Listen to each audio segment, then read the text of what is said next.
Alors aujourd'hui, à l'heure de la bonne nouvelle, notre thème, c'est l'Évangile de la victoire ou encore l'Évangile tout accompli, de l'œuvre complètement accomplie. Ce thème dérive d'une parole que Jésus a prononcée lorsqu'il était sur la croix, une de ses toutes dernières paroles, où il a dit « Tout est accompli », puis il a rendu l'Esprit.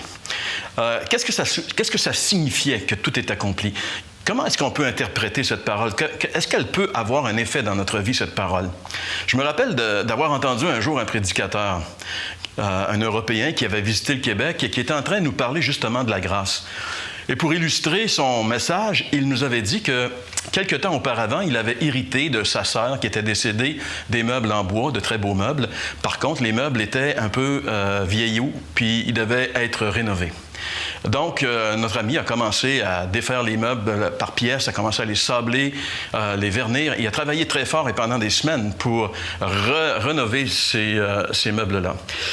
Et quand il avait fini, lorsqu'il avait donné la dernière couche de teinture et qu'il avait donné la dernière couche de vernis, c'était impeccable, c'était très beau.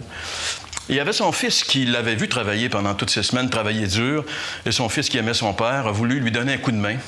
Il savait qu'il s'était servi de ses instruments, alors il a pris la sableuse et puis il est allé sur la table, sabler la table, et finalement, il a complètement abîmé ce que son père avait fait.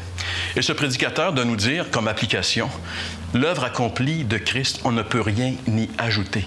Quoi que ce soit qu'on va y ajouter va dénaturer cette œuvre parfaitement accomplie. Quand Jésus dit « tout est accompli », évidemment, dans notre langue en français, c'est trois mots.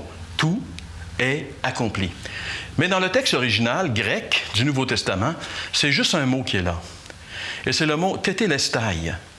Et ce mot a été retrouvé par des archéologues qui ont fait des fouilles et des recherches au Moyen-Orient.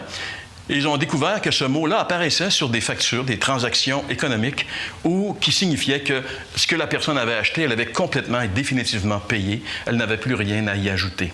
Tétélestai, c'est ce que ça veut dire. Et quand Jésus était sur la croix, le fait qu'il a dit « tout est accompli », c'est pour qu'on réalise vraiment que nous n'avons rien à faire, que nous ne pouvons rien ajouter à l'œuvre que Jésus a accomplie.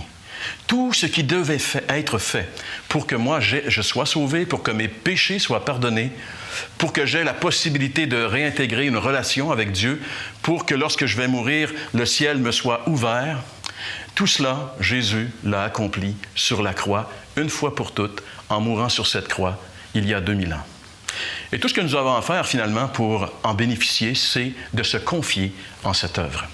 Il y a autour de nous des religions, il y a beaucoup de religions, et laissez-moi vous dire qu'il y a beaucoup de religions nouvelles qui poussent également, et qu'on commence à être envahi par toutes sortes de pensées religieuses.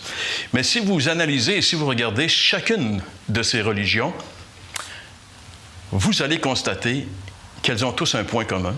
Elles disent toutes la même chose, en réalité. Fais ceci et peut-être que tu seras sauvé. Donc, elles nous proposent des œuvres à faire pour être sauvés, puis elles ne nous donnent aucune certitude. Aucune religion ne donne de certitude. C'est tellement vrai que lorsque quelqu'un meurt, par exemple, dans l'Église catholique, on n'est pas tellement certain qu'il est au ciel, donc on va faire chanter des messes pour que son âme soit libérée d'un endroit hypothétique qu'on appelle, avec un nom assez spécial, le purgatoire, qui veut dire que la personne est en train de purger ses anciens péchés. Ça veut dire que finalement, on ne croit pas que Jésus a parfaitement accompli l'œuvre de la croix sur le calvaire. Mais quand Jésus dit « tout est accompli », il est en train de nous révéler que l'œuvre du salut est parfaitement accomplie. Peut-être que vous vous dites, si Jésus a accompli cette œuvre, si c'est complètement fait, donc je suis sauvé. J'ai la vie éternelle, il n'y a plus rien qui m'empêche d'aller au ciel. Ce n'est pas automatique, ce n'est pas aussi simple. Après avoir accompli cette œuvre, Jésus a envoyé ses disciples avec un message qui est très important pour nous de bien comprendre et de bien saisir. Et ce message que les disciples, les premiers chrétiens avaient à proclamer, le message de la bonne nouvelle, on le retrouve ici dans l'Évangile de Marc, au chapitre 16 et les versets 15 et 16. Puis il leur dit: « Allez par tout le monde et prêchez la bonne nouvelle à toute la création. Celui qui croira et qui sera baptisé sera sauvé, mais celui qui ne croira pas sera condamné. C'est terrible, ce message. Ce message divise en réalité l'humanité en deux clans. Ceux qui croient en Jésus et en son œuvre et qui sont sauvés, et ceux qui ne croient pas et qui sont perdus. Dans lequel de ces deux clans êtes-vous, vous qui écoutez cette émission aujourd'hui? Par nature, on est tous dans le clan des incroyants, parce que souvent on est ignorant de l'œuvre accomplie par Jésus. On ne sait pas ce que Jésus a fait, on ne sait pas ce qu'il attend de nous. Tout ce qu'il attend, c'est qu'on puisse se confier entièrement dans l'œuvre accomplie une fois pour toutes. Un jour, les gens lui ont demandé « Qu'est-ce qu'on doit faire pour faire les œuvres de Dieu? » Et Jésus a réduit cette réponse à une seule œuvre. Il a dit « L'œuvre, au singulier, c'est que vous croyez en celui qu'il a envoyé. » La seule chose que Dieu, depuis que l'œuvre est parfaitement accomplie, la seule chose que Dieu attend de vous, c'est que vous vous tourniez vers lui par la foi et que vous lui donniez votre vie et que vous vous confiez dans cette œuvre qui a été parfaitement accomplie et qui va amener n'importe lequel pécheur directement au ciel pour l'éternité. Car Jésus a dit « Je ne mettrai pas dehors celui qui vient à moi. » Qui que vous soyez, quoi que ce soit que vous ayez fait, Jésus vous appelle encore aujourd'hui. Celui qui croit et qui sera baptisé sera sauvé, mais celui qui ne croira pas sera condamné.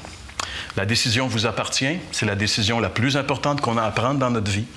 Et j'espère, je prie pour que vous preniez la bonne décision.